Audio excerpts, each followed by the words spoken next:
At syempre, kung ikaw po ay bago pa lang sa aking channel, paki-like po at paki-subscribe ang aking channel.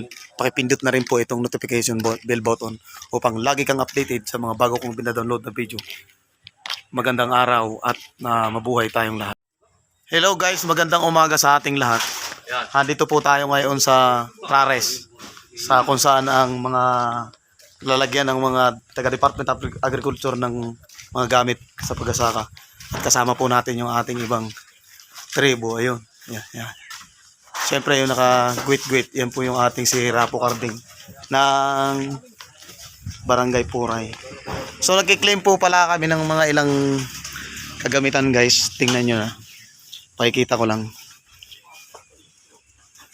Na galing sa agriculture.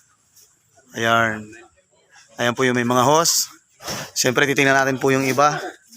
Ayun, may mga panggiling. Kuya, anong panggiling yan? Palay. Sa palay at mais. Ayun.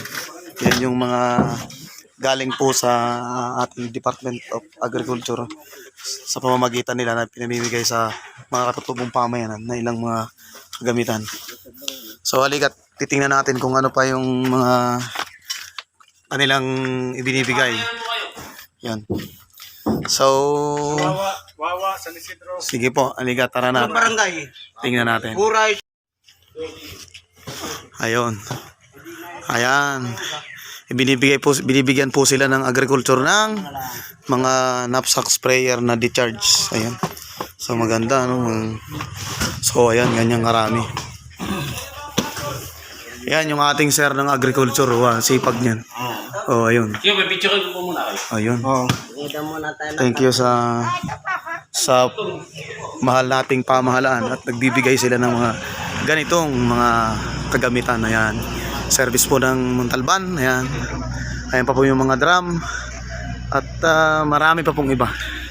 So sa video ito, maraming salamat po sa inyong mga panonood, mga idol, at sa inyong mga walang sawang support.